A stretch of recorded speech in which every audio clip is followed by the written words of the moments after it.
So, hello everybody. Um, this video is going to be a little different. I don't regularly, oh Jesus, I don't regularly review television series or books or music or magazines, but being a longtime Star Trek fan, being a fan of all things sci-fi, um, I've been sitting on the fences and minding my mouth and just trying to be incredibly objective about Star Trek Discovery. Now, I am not going to banter on about hiding behind the show behind a paywall in the United States. Um, Anybody who knows me and knows my opinion about fracturing digital content across 20 different platforms knows that I'm not a fan of it. I did, however, get CBS All Access to see Discovery. To me, it was worth it.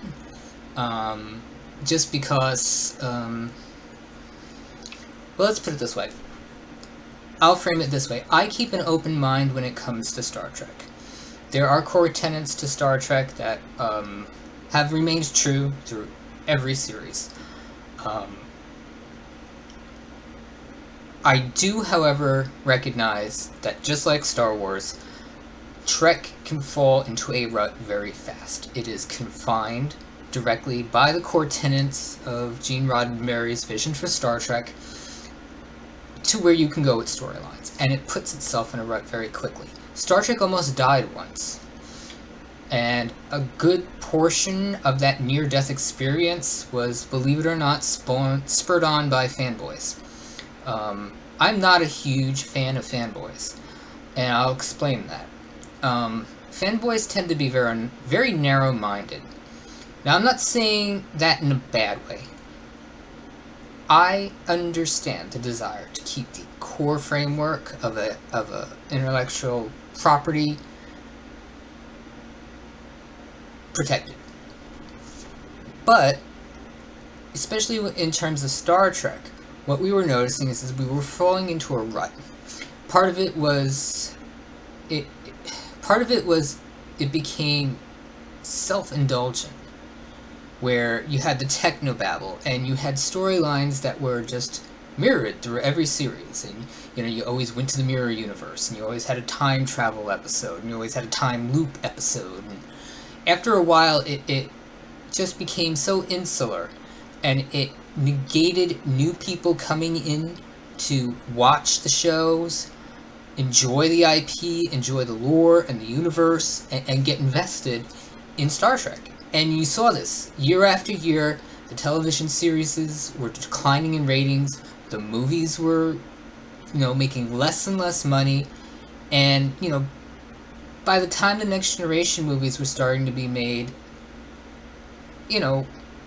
Trek was losing its way. It was literally losing its way. Now, I'm not going to sit there and critique every last Star Trek movie, but, we ended with Nemesis. And Nemesis... I'm going to be one of those rare people that really enjoyed Nemesis. It took Trek in a direction that it rarely ever went. It rarely ever went dark. It rarely ever explored facets of humanity that still existed in the Federation. Especially with the Next Generation, we were always painted this rosy picture of the Federation that never did anything wrong and never faltered, and, never maybe didn't have the best intentions for humanity. And, it was naive to think that way, that, any megalithic framework institution could be perfect all the time. So, by the time Voyager went off the air, by the time Enterprise came and went off the air, Trek was dying. It was dying. And when we got the J.J. Abrams universe, there were so many apprehensive people who, immediately, they were the fanboys, they were staunchly against it, they didn't want to reboot Star Trek, and yet, arguably what we received was a trifecta of incredibly strong, well-filmed, well-written Trek movies. Did they kind of rehash again old Trek and the old facets of Trek? And yeah, of course. But they did it in a way that appealed to an entirely new audience that maybe never would have invested in Trek, never ever would have watched Star Trek. And it brought them in. And these people, I was then able to introduce to the television series, comics, the books, movies. And it opened up a whole new world for them. And yeah, then they did, understand the dichotomy and the disparity between the series and the movies and the new and the old. So by the time Star Trek Beyond came out, and it kind of looked like Trek fatigue again, but it was also, creative decisions made by Paramount and CBS that, I will acknowledge probably turned off a lot of older Trek fans, shall we say. But it was still an incredibly good movie. A little poorly written, but still an incredibly great movie. So, when I heard that Discovery was being made, I was apprehensive. Because Trek's history on TV has been rocky. And when they announced that they were going to isolate it to its own platform, right away visions went through my head of, Enterprise when it debuted on the CW and everything. I mean UPN network in America, sorry. So, I went in with apprehension. When they announced that Sinead Green from The Walking Dead was going to be a lead character on the show, I was very excited. I loved her character on The Walking Dead. Sasha kicks ass. So, I went in apprehensively, and I was holding off this video until I had enough episodes under my belt to be objective. And I'm going to say this. For a non-television, web-based Star Trek, it is one, incredibly well shot. It is thoroughly cinematic. The camera angles, the detailing, the CGI, all of it is top-notch quality. If you want to, shoot bullets through Trek, you're not doing it there, because it is incredibly well filmed. Characters. This is the first time, I think, outside of... I can't even say Voyager. I think this is the first time in a Trek series that you don't immediately get the sense that the crew is interwoven. They don't necessarily have a history already. You always went into Trek series and the characters already had established relationships. The captain knew the first officer, or the science officer knew the security officer, or there was always some established interconnectivity between the crew. On Discovery, you don't have that. They're forming those bonds as the show goes on, which lends itself to very unique storytelling. It puts a lot more onus on the actors to sell conflict. And this is where, in my eyes, Discovery is a strong suit, because they're exploring failure on many levels in this show. Failure of diplomacy, failure of family, failure of command. And they do it in a way that, for a lot of people, it comes off dark. In my eyes, it doesn't. It comes off more grounded. It comes off more realistic. It does things in a way... that Trek was incapable of doing, because it never placed a series, or for most parts a movie, in a facet of universal conflict. We've never seen an actual depiction of the Federation at war, except for DS9, when they fought the Dominion. This is a historic war. This is a war that defined how Starfleet engaged diplomatically and militarily for centuries to come. And it's pivotal. Now, since it's pivotal, the big failing of this series, in my eyes, is how they're handling the Klingons. They're butchering the language. The language is there's this syncopation to the way it's spoken that is so broken, and they're trying to make it sound tribalistic, and it sounds broken, and it's hard to listen to, it's hard to sit through. It's probably why they do the closed captioning on it, because it grates on my nerves to listen to. Klingon in the original universe? Never. Here? Yeah. My other issue with the Klingons is their revamping of their look. To me, they look like the Remans. They look like the Remans from Star Trek Nemesis.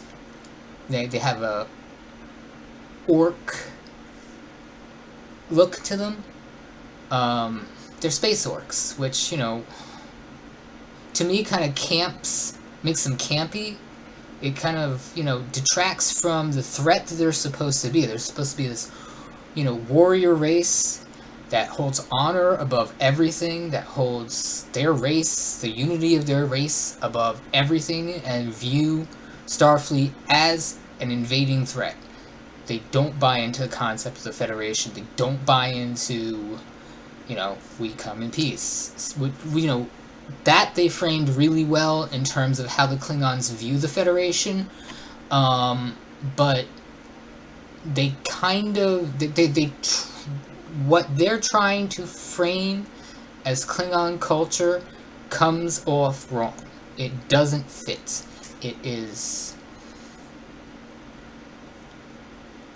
It kind of has... I don't want to draw parallels between real life and what they're setting the Klingons up as, but it comes off as tribal, African, quasi-Native American culture, and it's not done well at all.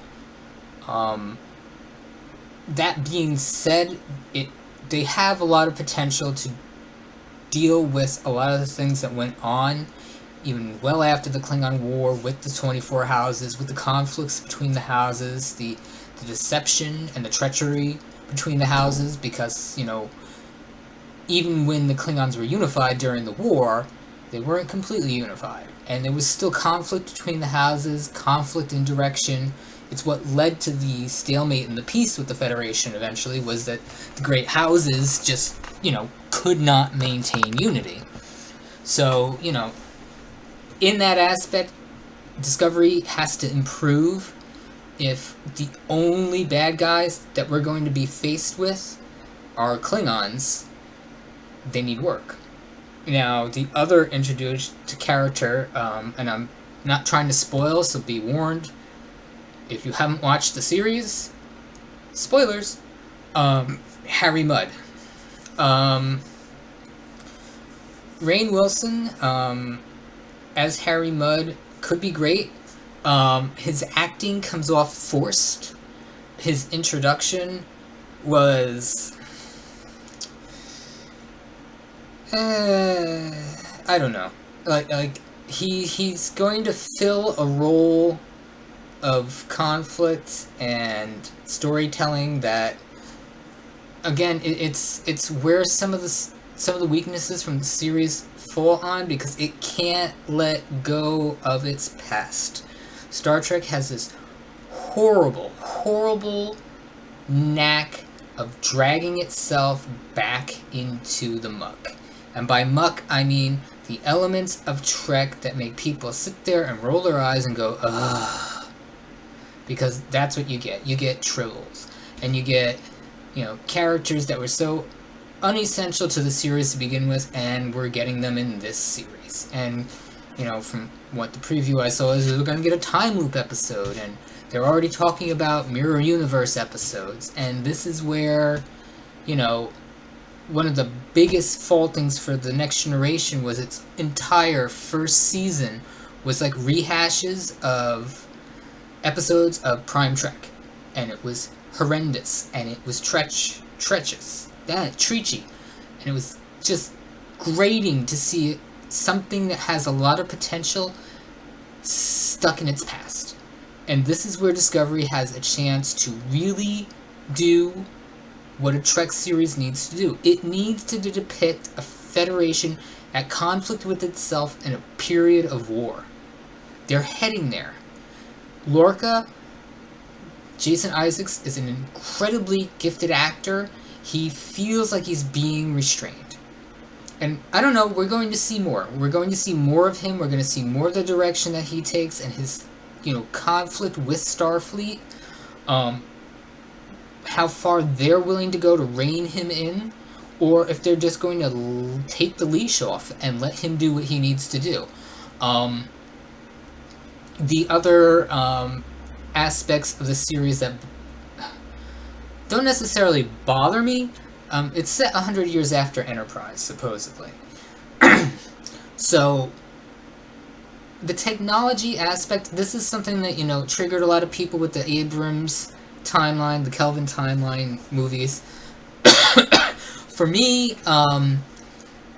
the technological aspects, their discovery of a new mode of transportation, of, galaxy-spanning travel, while novel in idea, and, it's a plot point, and it's integral to why the ship was created, why the crew exists, etc., etc., it's not enough to ground a series in. The war between the Federation and the Klingon is much more important. Discovery is a tool in that. However, they have a unique opportunity to tell a story that is pivotal to the Federation, what eventually led the Federation to grow, because after the Klingon Federation War, the Federation saw an enormous amount of growth, and more planets joining, more races joining, more exploration, more discovery. So, setting a series during the Klingon Federation War, you're not going to have that chronic aspect of discovery and exploration. You're going to be dealing with conflict and moral decisions, which to me are just as important to the tenets of the Federation and the laws that the Federation created, Prime Directive, non-interference, non-technology sharing, not using bioweapons, etc., etc. Those are things that are important. They frame the direction of the Federation for centuries. That being said, my other issue is the background story for Sonequa Green's character. This is a sticking point with a lot of people. I understand their need to connect old Trek with new Trek. This storyline with her being, an adopted human child, raised as a Vulcan, but not really raised as a Vulcan, and, the bombshell that they dropped in the most recent episode, which I'm not going to spoil for people, was actually kind of cool. It kind of framed why you never heard about her.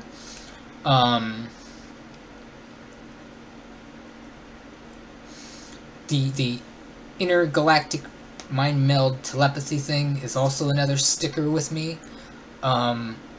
It was something that was never, ever, ever, ever brought up as a capability of Vulcans, and the idea that they could do it with a human, which is evolutionarily a less developed species.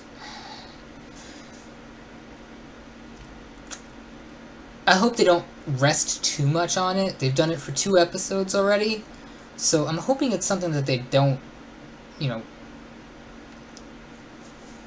constantly go back to. Ship design. This is something where I think they're excelling at. I like some of the ships. Discovery's design is based on its purpose. It's so angular, and it's a jarring difference, but it's a different time period, it's a different universe, so, I give them the benefit of the doubt. The Klingon ships are horrendous. They don't make any sense. If you follow the lore of Star Trek, the Romulans were pivotal in a lot of the technology that the Klingons have, because the Klingons basically stole from them. Most of what the Klingons have in terms of, you know, cloaking technology, weapons technology, was stolen and then augmented from the Romulans. So what we're seeing in Discovery, unless at some point we're going to see the Romulans and see the correlation between their technologies and what they took from them, it just doesn't gel. It's a jarring. The real sticking point for me, pardon me.